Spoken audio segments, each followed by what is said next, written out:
Right, Happy New Year to everyone, and welcome to the Betete Philosophy Club. And it's actually New Year's Day. This is the 1st of January, which is pretty epic. Talk about dedication. Today's also the 109th anniversary of the birth of my mother, Eileen Daffern. She'd be 109 if she was alive today, apparently. My sister just said. She was born just before World War I on January the 1st, 1914. Which is pretty epic, and lived to be 98. So, and she was one of the influences why I got into studying philosophy, I think. She was unusual for women in her day, in that she got a degree at the University of London in the 1930s, which most women didn't do higher education degrees back before the war. And then she went on a worldwide travel to, from London, got a boat to Australia via the Suez Canal in Egypt, and so she was pretty adventurous and visited New Zealand, Australia, and then South Africa on the way home, a sort of empire tour, as people did in those days. Somebody else that did is Agatha Christie, a woman of about the same generation, the crime writer. So anyway, those were the days, and although we didn't agree philosophically, my mother was some kind of a Marxist.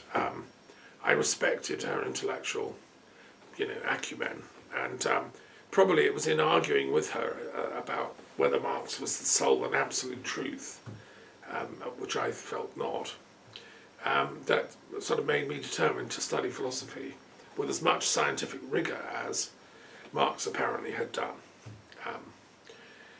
According to her analysis. So anyway, there we are. That's a bit of background to celebrate my mother's 109th birthday from a different era. Okay, so today we're continuing with our look at new religious movements, and I think they're proving quite interesting. Last week we looked at voodoo and ufology and cosmic thinking, cosmism. We looked at Satanism even. Which was again interesting. Now this week we're going to start with the first few, and the first one we're looking at is called Thelema, which is the name given to a religious movement. People that follow it are called Thelemites. And what is Thelema? Well, the word is the Greek word for will. Thelema is a Greek word, and it was founded really in the early part of the 20th century as a new religious movement, and it's associated with the founder, who was a man called Aleister Crowley, or some people pronounce it Crowley. I believe Crowley is the correct pronunciation, who was an interesting and very controversial character, and we're going to explore something about his life and work to begin with. So, he was born in Plymouth, I believe. Certainly, his father was a Plymouth Brethren follower. He might have been born in Leamington Spa, actually. I can't remember exactly. His parents were therefore quite strict Christians, Puritans, in Britain. And he was a bit of a rebel at school. And when his father died in 1887, he went to public school. Born in 1875, so like 19th century. Went to Cambridge and studied at King's College and then Trinity College at Cambridge. And my daughter's studying at Cambridge at the moment. I've been several times. It's obviously a great university, and he was very much an intellectual in those days. He became a poet and was, I think, quite a good poet. It was the end of the century. We call it the fin de siècle. And he explored, as a rebel, he was very interested in the occult, and he felt that the conventional Christian teachings that Cambridge officially follows were outmoded, outdated, and just plain wrong. Although he was ostensibly brought into a Christian family, he rejected Christianity fairly early on. He felt it was, there were 101 reasons why he felt it was not for him. And so instead he threw himself into the study of esoteric thought, the occult, mysticism. And I think he did so with great depth, actually. He became very learned in these matters. And he left college not even bothering to get his degree, which is very naughty and a waste of time, in my opinion. I think there's a certain self-indulgence in Crowley's character, and a certain arrogance, but then young people are fairly headstrong. I did exactly the same myself first time round when I was at Bristol University. But he did become a kind of polymathic expert in world esoteric religions and the occult. But it wasn't enough for him just to study them theoretically. He didn't want to become an academic. I mean, if I'd have been his supervisor at Cambridge, I would have said, look, do religious studies, which was just beginning as a discipline. He could have done it all and become a very, influential and powerful contributor to the science of comparative religion. But no, he wanted to experience it as well. He wanted to actually, get his feet wet. So he joined a thing called the Hermetic Order of the Golden Dawn, which was founded in 1898 by a bunch of Freemasons. We've looked at Freemasonry previously. And they were kind of practicing magicians. And they were working through various rites and rituals to invoke different deities, angelic and guardian angels, this kind of thing. And they would dress up in magical ritual gear with long robes and all that and do prayers in secret temples scattered around. There was one in Edinburgh, there was one in London. It was run from Paris, which was the world centre of the occult in those days, by a man called MacGregor Mathers, who was a Scotsman, ended up in Paris, married to the sister of the most important French philosopher at the time, Henry Bergson, who was a great intellectual of Jewish origin. And his sister, Moina Mathers, was a very clever woman, and they ran this Golden Dawn thing together from Paris. I've got lots of books on its history. It's probably the most influential occult order in modern times.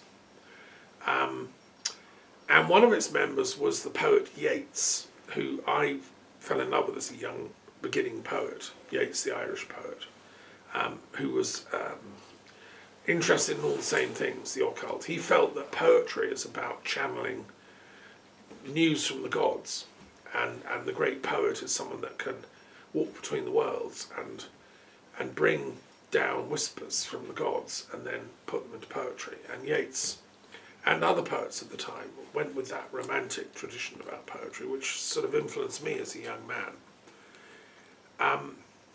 And Crowley was part of that same school, because his poetry is divinely inspired, you could say. One of his great poems is To Pan, which I put in my Tarot of the Gods, which I've just published. I might quote from it at the end. And Crowley joined the Golden Dawn, thought it was absolutely brilliant. He worked up through the different orders. He was relatively well behaved and did all the right rituals in the right way. And he was sad when, the trouble with these occult groups is there's usually quarrels and personality troubles break out. It's just a sort of thing, and it's true of all religions, I think.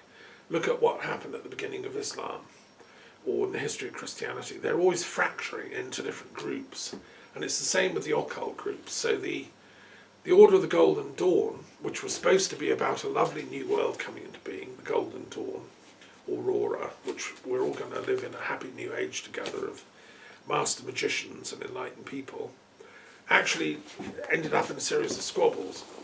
And Crowley was on the side of the head guy in Paris, MacGregor Mathers. other people opposed them, and it was all very silly, a waste of time. When I set up my mediation service dealing with interfaith conflict, I've been kept busy ever since with these kind of quarrels between different groups and religious and esoteric groups. They're always fighting over who's the top one. And I think Crowley was a bit disappointed in that too. He sided with the guy in Paris, and that sort of alienated from the ones in London who took a different view. It's all very silly, but there we are. In 1903, he went and got married to a woman called Rose Kelly, whose brother was a famous Irish painter, portrait painter, very famous, and knighted, I believe. Rose Kelly was a beautiful young Irish woman and quite mystical, had quite an esoteric interest of her own. And they went on honeymoon to Egypt. And then during the course of this honeymoon, really, they stayed in a hotel, and they also went out into the desert. And for a period of 3 days, April 9th to the 11th in 1904, she received a bunch of channeled material from a spirit entity which was introducing himself as Aiwas, A-I-W-A-S-S. And this material is really at the root of what's called the Thelemite religion. If you are a Thelemite and follow it, then this is your book that you'll regard as the Bible, the Book of the Law, as it's called.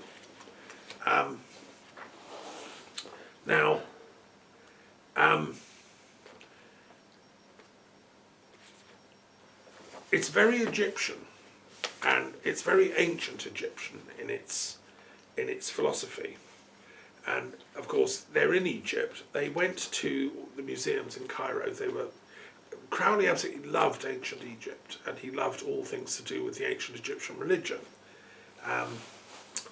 And he'd studied it in great detail. And at this time, the 1900s, just before World War I, there was a lot of occult activity in London, Paris, New York, St. Petersburg. It was all the intellectuals of the day were interested in not ordinary religion, what sort of, being a conventional Christian, but the esoteric thing that they identified with the occult.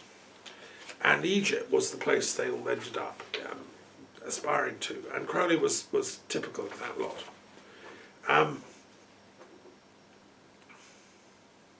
Let me quote from the Book of the Law, just more or less at random. "This shall regenerate the world, the little world, my sister, my heart and my tongue, unto whom I send this kiss. Also, O scribe and prophet, though thou be of the princes, it shall not assuage thee, nor absolve thee, but ecstasy be thine, and joy of earth, ever to me, to me. Change not as much as the style of a letter, for behold, thou, O prophet, shalt not behold all these mysteries hidden therein," etc. Now, I've gone into the matter in some detail and discovered some interesting things about this. If you read around it, this is a book with a commentary by Israel Regardie, who was one of the leading early Thelemites, who knew Crowley, and he puts lots of useful commentary in here. If you study, and there's thousands of books being written about all this, if you go into it as an academic, the following facts become clear. Who is the Aiwas, this spirit being? When the channeling was going on, Crowley said, or he saw a sort of spirit being in the room, who was a sort of dark, shadowy shape. Now, it turned out that the source of it, Aiwas, was a kind of ancient Egyptian spiritual deity. It's like his wife is receiving channeling from an Egyptian god, If you scratch a bit beneath the surface and you go into it in more detail, it turns out that Crowley himself believed, whether at that time or later, that he himself was the reincarnation of an ancient Egyptian priest. And he gives the name in some of his autobiographical writings. Crowley says, yes, okay, I was an Egyptian priest. And, okay, so I looked into this. Well, who was he? You know, well, and this is where it's quite interesting. He was the priest of the god of war of ancient Egypt.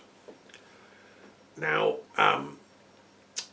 okay, Egyptians had gods of peace and gods of war, but personally, you know, I'm more on the peace side, who would be the goddess Ma'at, and the word in Egyptian for peace was Hetep, which is the origin of Imhotep, which is the greatest sage of Egyptian times.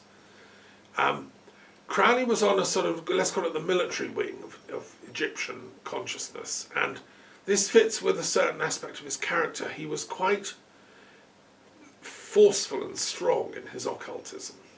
He didn't suffer fools gladly, and he was always falling out with people. If they didn't do what he wanted, he would chuck them, including a whole bunch of girlfriends that he got through. He was quite ruthless when it came to women. Rose didn't last long, even though they're married, and even though she channeled this material. He chucked her, because it turned out she had an alcohol problem. She had certain instabilities of character. And, you know, he just moved on and got a new girlfriend. And actually, I think the story is he drove her to the mental hospital and like just dumped her, you know. So that's not very pleasant.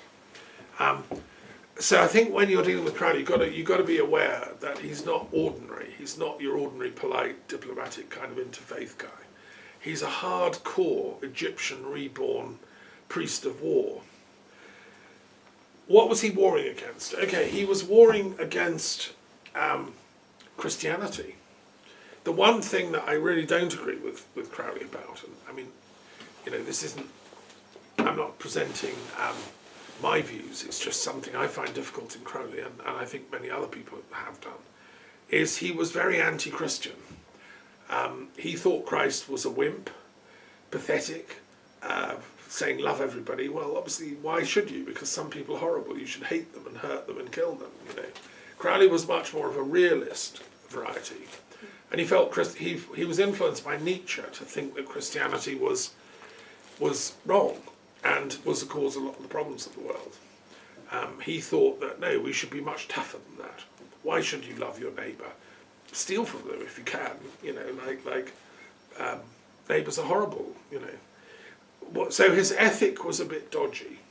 And his spiritual ethic, when it comes to psychic powers in the spiritual world, seems to me, from an analysis, is more about accruing personal power. It's like me, the great magician, I'm going to be able to do X, Y, Z. You know, I'll be able to walk through walls and rob banks and predict the lottery winnings, you know. That sort of egotistical, psychic, supernatural power Crowley introduced into Western occultism, which I think has had a deleterious effect on our well-being as a world, really. I'm not personally, you know, blaming Crowley for that, because he was of his time. He had the limitations of his time and culture. Extremely arrogant, extremely, you know, Britannia rules the waves. Therefore, I'm the greatest magician in Britain. Therefore, I'm the greatest magician in the world. Therefore, I am the great beast, is what he said, which is like Satan in the book of Revelations in Christianity. So he said, no, yeah, I'm Satan. I've come back to shake the world up. You know, the old religions, they're all gone. Christianity, Islam, Judaism, they're all just old, passé. We're going to have Crowleyism, or Thelema, I'm going to call it. And so, you know, a bit dodgy what's going on here. And one of my complaints against, I mean, I have several complaints against this, but when I discovered that one of the leading so-called intellectuals behind Brexit was a Thelemite, an MP in the Tory party, who was deeply in love with Crowley and everything he stands for, that fitted, you know, my analysis of Crowleyism. It's you know, Brexit is its final political achievement, which is like Britannia rules the waves, we're the best, we're the greatest. Sod everyone else in Europe, sod all the other countries, you know. Well, that's the trouble with Crowleyism, with all due respect. So, anyway, he then joined another thing called the Argentum Astrum, or the AA, in 1907, which was another magical order, and he began editing their journal and publishing, you know, secrets and so on. And then he met a guy called Theodor Reuss, a German occultist who was the head of something called the Ordo Templi Orientis, a German kind of attempt to revive the Knights Templars. Now this fits him being a priest of war. He'd gravitate towards a knightly order of warriors. The Templars in medieval Europe had been knights sworn to defeat the Muslims in battle. They're a crusading order founded in Jerusalem in the 12th century, mostly French knights who were on crusade. And they were warrior knights, so they're not for them was the pacifism of Christianity. It was the sword arm of you must convert to Christianity or die. And they were pretty ruthless, and you know, a whole sort of mystique has developed around them. They were shut down by order of the French king in about 1315, I think, and he had to move quite ruthlessly against them. And a lot of them were, you know, very sadly tortured, and the Grand Master was burned at the stake on the Ile de la Cité in Paris. And a whole sort of mystique has developed about the Templars, that they were wronged, they were the good guys, and, you know, the French king is terrible. And so there's a whole occult movement behind the scenes, which is pro-Templar and anti-Catholic, because it was a pope who authorised the French king to dissolve the order. Anyway, this order, the OTO, had within it a certain tradition that, yes, we are descended from the Templars. The thing they were accused of doing by the French Pope is, by the Pope and the French King, was doing black magic. The Templars were shut down because they're a black magic group. The fact is they also had an awful lot of money in the temple in Paris, and that was the real reason the French king wanted them dissolved, because he was in debt. They were one of the first international banking associations, so that you could go into a temple in Paris, deposit 100 gold coins, walk into the one in Caesarea in Palestine and take out 100 gold coins, and no money would have had to be shipped. So it was a very safe way of moving money. They invented the Western banking order, the checkbook, effectively. But of course, therefore, they became very wealthy, and there are groups, you know, places around France. There's one not far from here called the Commandery, where these Templars used to hang out. I have mixed feelings about the Templars myself, you know. They did some good. They were responsible for bringing back lots of ideas from the Middle East, from the Crusades, you know, and they did some harm. And in fact, they didn't do too much damage because they were pretty much defeated within 100 years. The Muslim army was much stronger, and eventually they lost and had to flee. But they lived on in the mythology of the West. And this order, the OTO, was a revivalist order set up by Theodor Reuss. Now, one of the accusations that was made against the Templars was that they were doing sexual secrets. They were a all-male group, and, you know, women weren't allowed to join it. Now, Theodor Reuss believed that sexuality is a very powerful force, and if you use it correctly, it can lead to enlightenment. He was influenced by Hindu teachings on Tantra, which we've looked at in previous sessions. Crowley threw himself into all this and agreed with that. He said, yes, sex is the way to go, but it has to be kind of ritual sex, and not just normal kind of sex. It has to be sacred sex, effectively. Now, these ideas, which were quite advanced at that time in the West, he was one of the first people to promote this idea. He called it sex magic, and he wrote stuff about it, which is still being studied by historians of the occult and historians of new religions. But of course it was a bit controversial, because in those days, I mean, sex outside marriage was frowned on. Homosexuality was against the law. Whereas Crowley was promoting, you know, like anything goes as long as it's got a sacred purpose. And so his ideas were a bit avant-garde, shall we say. He lived just before, just after,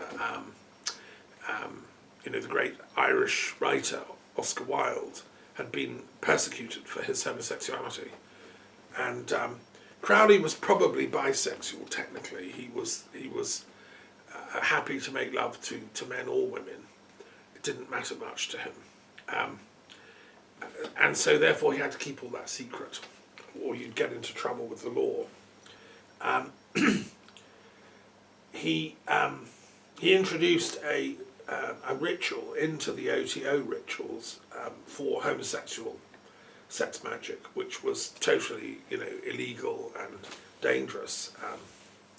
In 1914, the war broke out, and he moved to America. He didn't, you know, he wasn't a pacifist like me, but he didn't feel, you know, he had friends in Germany, so he was, I think, a bit disturbed that suddenly Britain and Germany have gone to war and are trying to destroy each other. I'm sure that he would have tried to stop it had he been able to.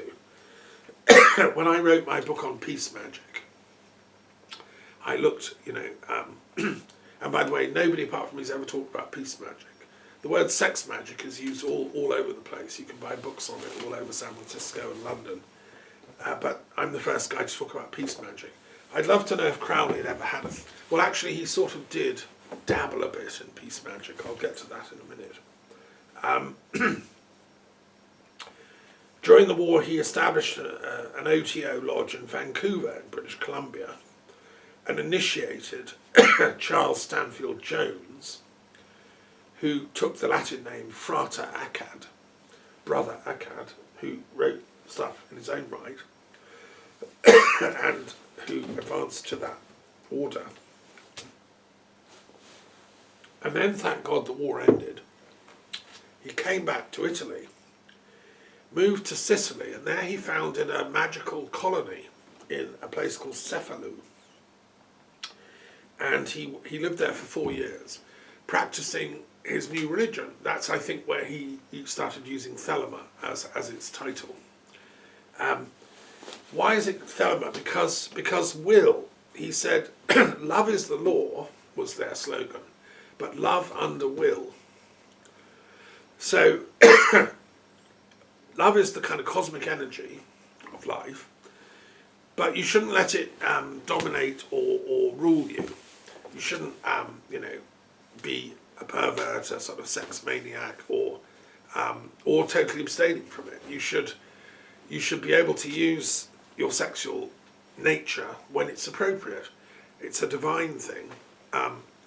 When it's not appropriate, then, you know, put it to bed. And so they were doing all kinds of interesting ritual stuff in Sicily.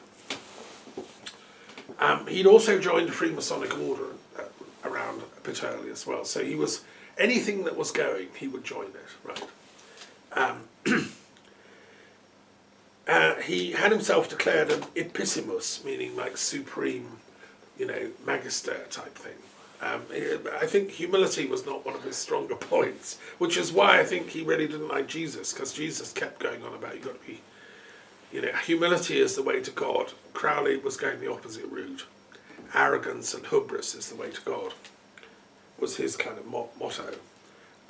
There's a thing that both Jung and Freud talked about overcompensation in the psychic world, so that if somebody, let's say somebody in this village suddenly decided red is the colour to wear, they painted the house red, painted every floor and room in the house red, walked around in red clothes, got a red car, and did everything in red. Sooner or later, somebody would be doing the same with blue, just like by the law of compensation.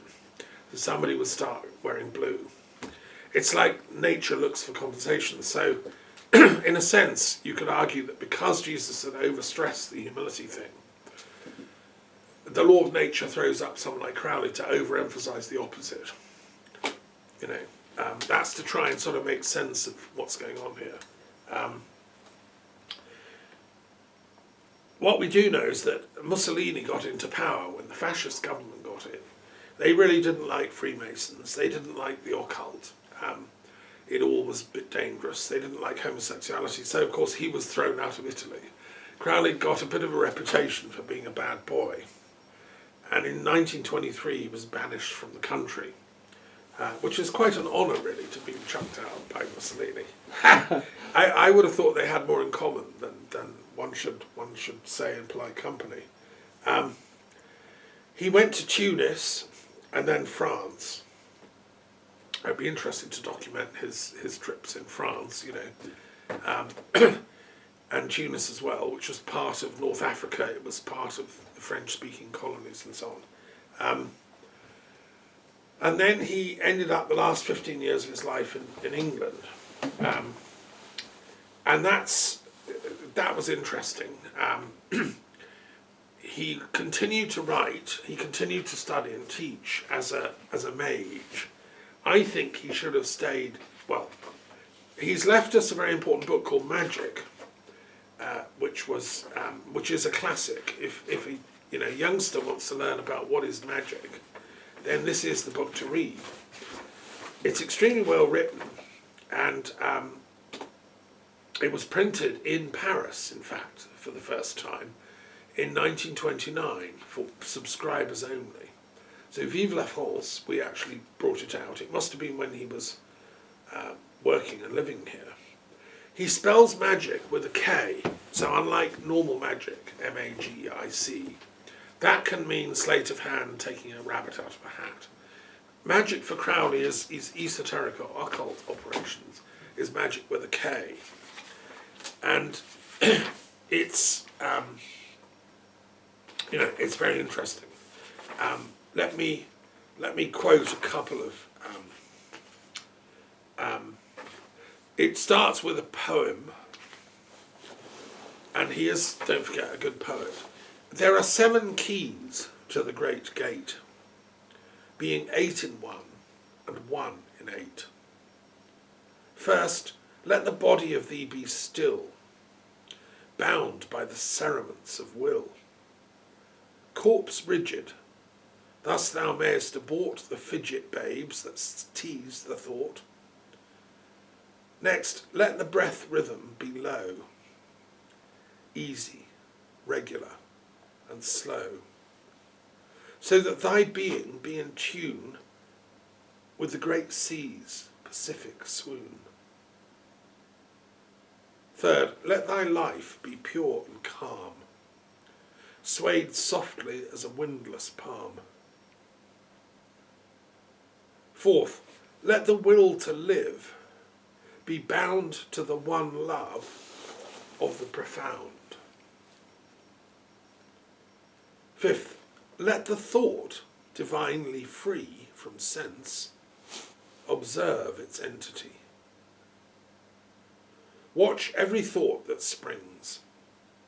Enhance, hour after hour, thy vigilance. Intense and keen, turn inward. Miss no atom of analysis. Sixth, on one thought securely pinned, still every whisper of the wind.